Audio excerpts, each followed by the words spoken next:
We often praise the heart for its strength, the brain for its brilliance, the lungs for their breath of life. But somewhere in the shadows, behind every silent inhale, beneath every racing pulse, lives a quiet sentinel, unseen, uncelebrated. The kidney.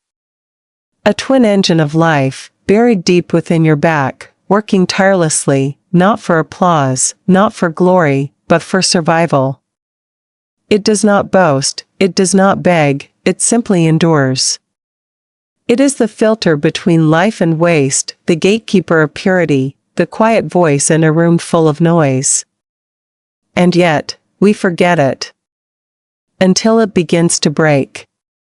There is a kind of suffering that doesn't scream, it whispers.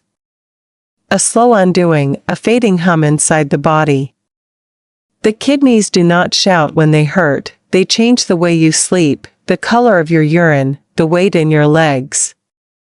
They don't demand, they signal. They signal through swollen eyelids in the morning, through the strange foam in your toilet bowl, through the aching weariness you blame on your job, your age, your stress. But underneath the excuses is a truth you've ignored. Your kidneys are crying for help. They were never meant to carry the burden alone. Every bite of food too salty, every sugary drink you gulp in place of water, every night you burn awake chasing deadlines or dopamine, those are weights your kidneys must bear. Silently. Relentlessly.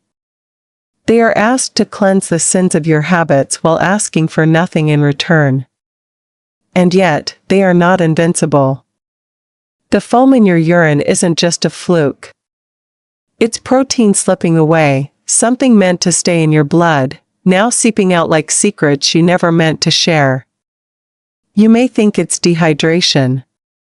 You may think it's nothing. But the kidney knows otherwise. It is faltering. You see it in your ankles, where gravity collects what your kidneys can no longer flush. You see it in the shallow breath you take at the end of the day. You feel it in the pounding of your heart, not because of exertion, but because of anemia, because your kidneys can no longer tell your bones to make enough blood.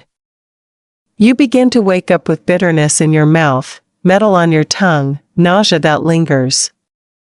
Not because your stomach is weak, but because your body is quietly drowning in toxins. Urea. Ammonia. Molecules your kidneys once captured and exiled, now returning like ghosts to haunt your breath. And when pain arrives, it does not roar. It hums, low and deep, in the small of your back, near your spine.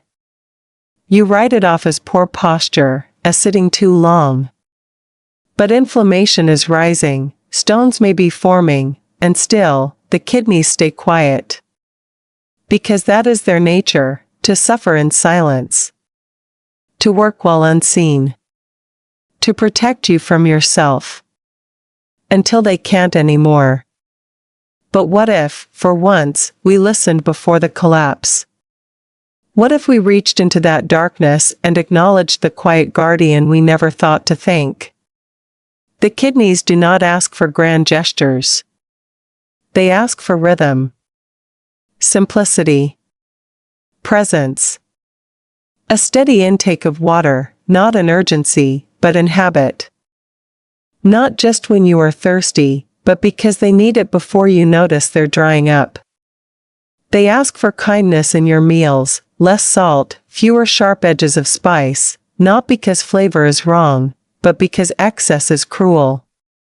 They ask for rest, not just sleep, but true restoration, when the body surrenders to the stillness, and the kidneys can finally work in peace. They beg for balance, for movement, for blood that flows without obstruction. Not marathons. Just motion. Just life that circulates. They ask for food that heals, greens, fruits, roots, and less red meat. Not because they fear protein, but because they fear what excess creates, uric acid, crystal, stone. They fear the slow destruction we mistake for strength. And if you truly love your body, if you care more about longevity than indulgence, then choose not the drink that shocks your system with sugar, nor the brew that clogs your filters with cream and syrup. Choose the gentle cup. Choose herbal teas with nothing to prove. A cup of tea, pure, woody, wholesome. Let winter whisper wisdom through goji berries, red dates, longan, cordyceps. Let warmth become a caring ritual, not a trend. Let hydration be medicine, not a reaction. The kidneys are not dramatic.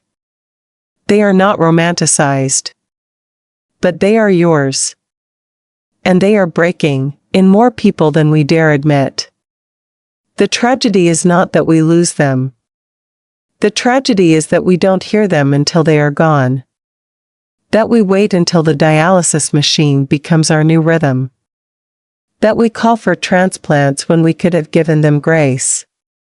They do not need your guilt. They need your awareness. They need you to remember that their silence is not strength, it is a test. And it will not last forever. So begin now. Not because it's convenient. Not because someone scared you. But because somewhere inside you, there is a deeper instinct. One that knows your body is not infinite. One that knows the cost of neglect is not pain, it is loss. The kidneys are not dramatic. They are not romanticized.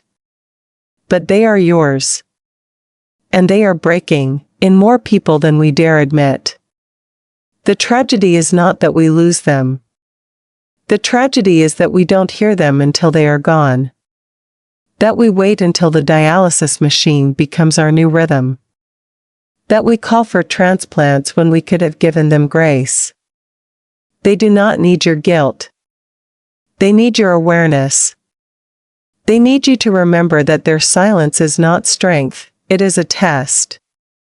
And it will not last forever. So begin now. Not because it's convenient. Not because someone scared you. But because somewhere inside you, there is a deeper instinct. One that knows your body is not infinite. One that knows the cost of neglect is not pain, it is loss. The kind of loss that rewrites your entire life, one filtration at a time. And when that happens, there is no turning back. But you are not too late. You are here.